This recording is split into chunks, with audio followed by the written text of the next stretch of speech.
Nel 2001 Microsoft fa il suo ingresso nel mondo dei videogame, sfidando Sony e Nintendo per il predominio sul mercato. Ma come si è passati da un grandissimo successo a una grandissima incognita? Io sono Giovanni. E io sono Flavio. E questo è Retro G.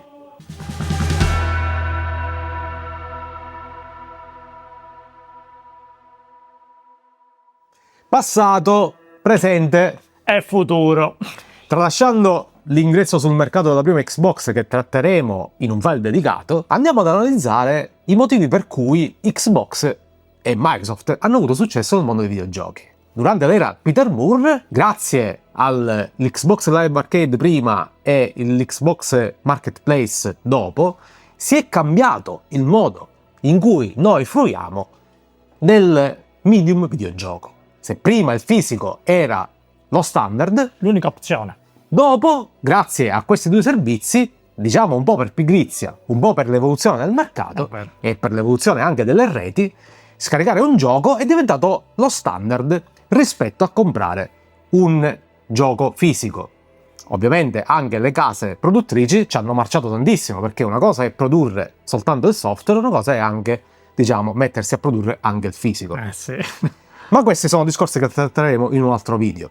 Diciamo che grazie alla piattaforma e all'infrastruttura di Microsoft, il mondo dei videogiochi è cambiato. Totalmente. Nonostante questo, Microsoft ha dovuto sgomitare, e non poco, per entrare a far parte, diciamo, dell'elite insieme a Sony e Nintendo del mondo dei videogame. Ma ci è riuscita anche grazie alle sue esclusive.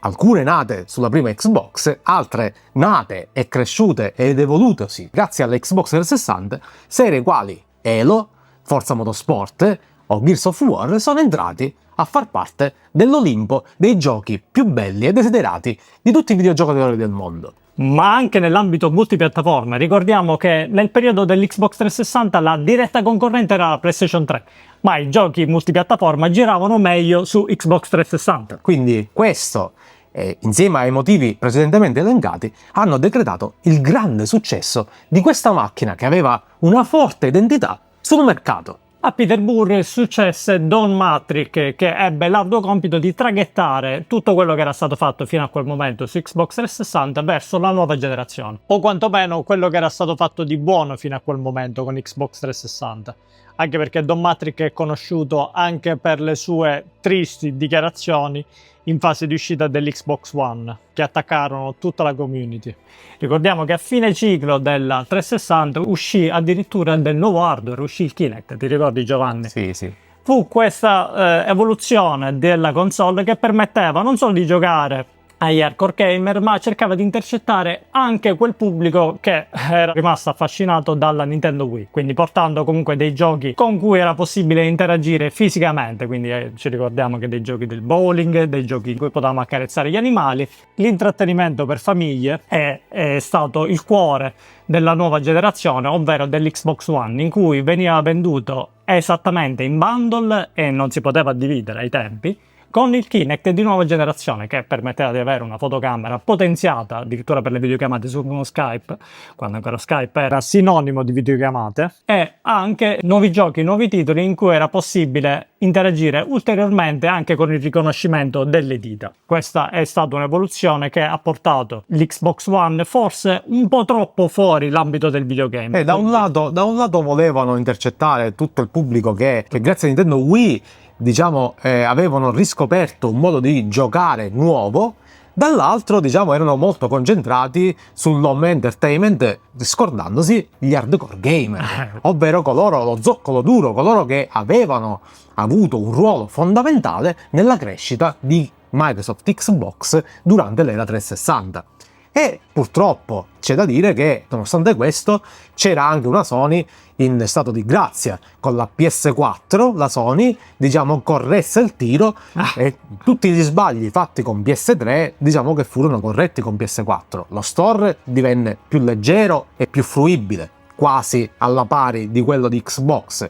L'online gaming finalmente aveva dei server in cui veniva accolto e aveva un segnale molto stabile, e quindi diciamo che la differenza che c'era di percezione del gioco online, quando c'era la Xbox 360 era d'appannaggio di Xbox, diciamo che con questa generazione si è appianato e comincia anche a vedersi un po' la strategia di Microsoft confusionaria che diciamo contraddistinguerà la Microsoft dei nostri tempi, ovvero all'epoca avevamo una versione embrionale del Game Pass che andava a scontrarsi con la versione base dell'Xbox Live Gold, mi pare si chiamasse all'epoca. Sì, mi ricordo che ai tempi era possibile infatti avere un abbonamento con il Game Pass a 9,99 €, ma era soltanto per circa 100 titoli. Sì. Ok, avevamo alcuni titoli simpatici come ad esempio Sea of Thieves, insomma, ma non era ancora chissà quale grande servizio. In più dovevamo andare a associare anche l'Xbox Live Gold, che solitamente per tutti gli hardcore gamers era un abbonamento fatto annualmente perché si risparmiava un po'. Certo. E a questo proposito io ho tanti bei ricordi del gioco online su Xbox One. Ad esempio su Rainbow Six Siege, un gioco che ai tempi era gradevole, quindi non quello che è diventato adesso. Ho avuto la fortuna di conoscere tanti ragazzi e alcuni di questi sono diventati dei miei carissimi amici. E questa fu anche la generazione in cui abbiamo visto la nascita delle mid-gen. Purtroppo bisognava intercettare la grandissima crescita ed evoluzione dell'hardware che si vedeva su PC, che rendeva obsoleto velocemente quello che si vedeva sulle console. Sì. Un po' per pigrizia degli sviluppatori, un po' perché lo sviluppo dei giochi cominciava ad essere complesso ed ad avere tempi di sviluppo molto lunghi. I giochi, diciamo, a volte i programmatori non riuscivano a sfruttare bene le console dell'attuale generazione. Quindi abbiamo visto la nascita della PS4 Pro da un lato e della Xbox One X dall'altro. Io ricordo che aveva un leggero vantaggio la Xbox One X in termini di prestazioni, ma poi alla fine la PlayStation in quella generazione ha fatto tutto talmente bene che ha quasi fagocitato Microsoft. Ed è stato qui che insomma Microsoft ha avuto la sua prima flessione verso il basso. Dopo l'era 360 in cui aveva diciamo prima dominato e poi pareggiato PS3, diciamo che con la Xbox One le cose si sono nettamente invertite. E passiamo a quello che oggi definiamo current gen. E arriviamo alla piena pandemia. Early on, as we were starting to deal with work from home, a lot of questions about what was going to happen with supply chain, testing our hardware, first and foremost, the safety and security of our team. But when I look at the hardware production now, I feel really good. Periodo next gen. Da un lato abbiamo PlayStation 5 e dall'altro abbiamo Xbox Series X e Series S. Da un lato abbiamo poche esclusive, ci sono. Mostrano i muscoli della nuova console, della nuova generazione della PlayStation 5 e anche le capacità tecniche. Dall'altro lato abbiamo un lieve miglioramento dei titoli già esistenti, ma un solo servizio, Game Pass. Game Pass che con l'avvento di Phil Spencer, diciamo, prende il sopravvento su tutto il resto. Ma per rendere grande un servizio del genere, un servizio che doveva essere il Netflix del videogame, servono delle grandi acquisizioni. E allora comincia l'epopea di Microsoft. Dapprima acquisisce Bethesda che è grandissima, tantissimi appassionati sono legati al brand, Fallout, Elder Scroll e tantissimi altri dovevano andare a rimpinguare le fila delle esclusive Microsoft. E poi quello che ha fatto scoppiare il caso dell'antitrust, ovvero Activision Blizzard e King, ovvero un nome, Call of Duty. Si era pensato che portare sulle sponde di Microsoft Call of Duty potesse risolvere tutti i problemi della console, e invece purtroppo, come sappiamo, non è stato così.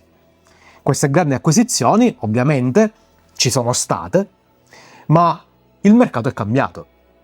Non avendo nessun progetto da far uscire nell'immediato, diciamo che c'è stato il problema dello sviluppo dei AAA che abbiamo in questo periodo. 10 anni. Da un lato è importante avere delle esclusive in una macchina, dall'altro ci devono essere degli studi che comunque le devono fare uscire in modo cadenzato e in modo intelligente. Se mi fai uscire delle esclusive in una piattaforma una volta ogni 10 anni, è ovvio che tutto decade, perché E tra una generazione e l'altra magari un appassionato cambia passione. Dal videogioco può passare anche all'ippica.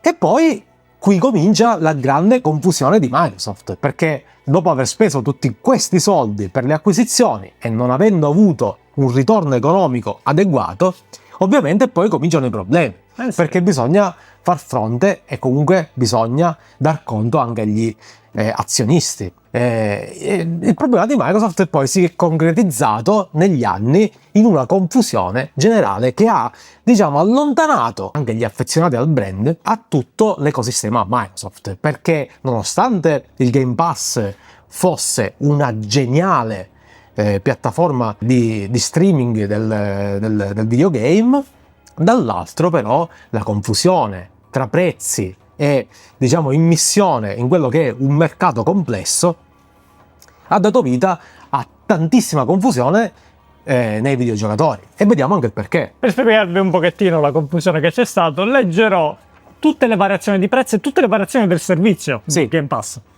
Allora, ricordiamo che il Game Pass è stato lanciato nel 2017, ok? Un lancio che è stato soft, quindi con circa 100 giochi che erano per Xbox One ai tempi, quindi download locale, e noi ci dovevamo quindi scaricare il catalogo, quindi non c'era un servizio cloud, e inoltre c'era anche la possibilità di ottenere degli sconti su titoli da acquistare direttamente nel marketplace, tutto al costo di 9,99 € al mese. Non includeva il servizio Xbox Live Gold, quindi il gioco online.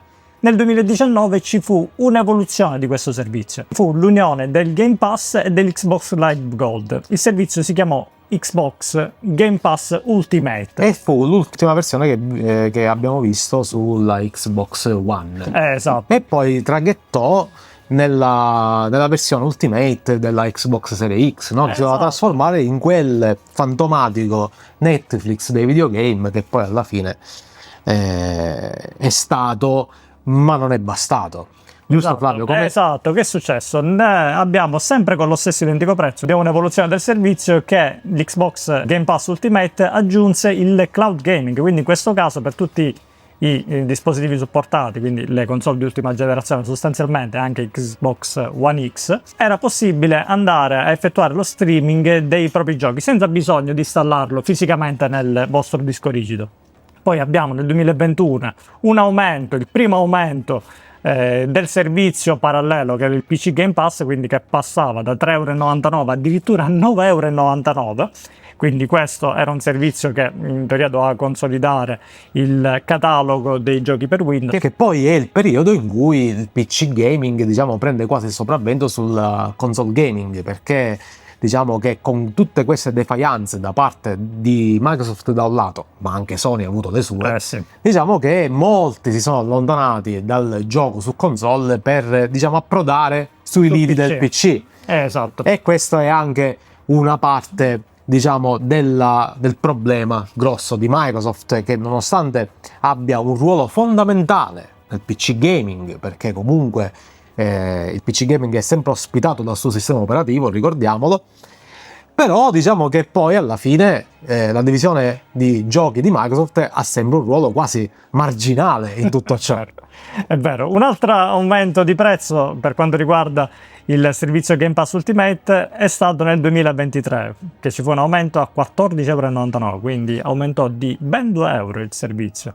Ma ancora lì. Ma ancora lì, tutto sommato era acquistabile. Esatto. Un bel rincaro imponente è stato nel 2024, dove ci fu una nuova ristrutturazione del servizio, in cui avevamo il miglior servizio, che era l'Ultimate, a 17,99 €. Esatto. E fu cambiato il nome un po' a tutti i servizi, diciamo, sotto di lui. Avevamo il servizio standard, il servizio core, e ovviamente il top di gamma era ovviamente l'Ultimate, che permetteva di avere tutto il catalogo, il servizio di streaming dei giochi e anche il gioco online. Nel 2025, come se non bastasse, ci fu un nuovo rebrand di questo servizio. Esatto. Cambiarono i nomi. Ci fu il Game Pass Essential, il Game Pass Premium e il Game Pass Ultimate, ma i prezzi furono imponenti. Avevamo il servizio Ultimate, quindi il top di gamma, a 26,99 €, seguito poi dal servizio Premium a 12,99 € e il servizio Essential, quindi diciamo che tutto questo poi si è reso necessario perché, avendo inglobato la grande acquisizione di Activision Blizzard e quindi dei suoi titoli, tra i quali Call of Duty, ovviamente al day one, ovviamente il prezzo del Game Pass è dovuto lievitare per sopperire ai costi dell'acquisizione. E questo è stato uno dei grandi errori di Microsoft, il rendere il Game Pass un servizio purtroppo per pochi. Perché avendo passato la soglia dei 19,99, secondo me purtroppo si è passata una soglia mentale in cui da servizio fruibile è diventato servizio per pochi di lusso e per pochi appassionati.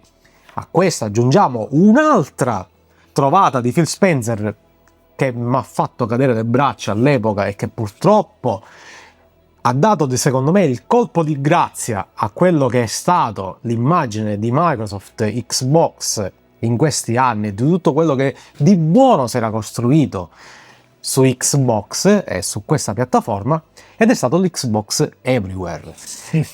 Questa storia che è, diciamo, la dematerializzazione dell'hardware in favore del software. È il nome stesso Xbox in realtà. Sì, esatto, di poter giocare i giochi Xbox su PlayStation è stato visto da quasi tutti gli appassionati come il colpo di grazia, come l'ennesima offesa, l'ennesima dimostrazione di confusione totale nei ranghi di Microsoft e di quello che vuole dire effettivamente il brand Microsoft. E si arriva ai giorni nostri. Oggi abbiamo avuto un nuovo cambio al vertice. Da Phil Spencer, che notoriamente era un videogiocatore, uno di noi, e che ce l'ha messa tutta, se l'è dovuta inventare di tutte per stare a passo di una PlayStation inarrivabile, di un mercato PC che è diventato monopolista tramite Valve e il suo Steam. Diciamo che è una Nintendo che fa un mercato a parte, di cui parleremo in un altro video. Si è passati ad Asha Sharma, una bellissima ragazza che diciamo che di videogiochi penso ne capisca quanto ne capisce mia madre, e quindi rispetto all'intelligenza artificiale, scusatemi se il mio disappunto è notevole, ma io penso che per vendere videogiochi e per diciamo far piacere i videogiochi a tutti bisogna essere dei videogiocatori in primis. Ma lasciamo perdere questo, magari potrebbe stupirmi Asha Sharma, ma non appena si è insediata ha fatto 3, 4, 5, 6 passi indietro. Infatti una delle prime cose che ha fatto è stata quella di abbassare il costo del Game Pass Ultimate. Adesso siamo scesi a 20,99 €, che per tutto ciò che offre è davvero eccellente come costo. Se facciamo un paragone, acquistando 3 giochi al day one equivalgono esattamente a un anno di abbonamento Xbox Game Pass, che offre ovviamente molto ma molto di più.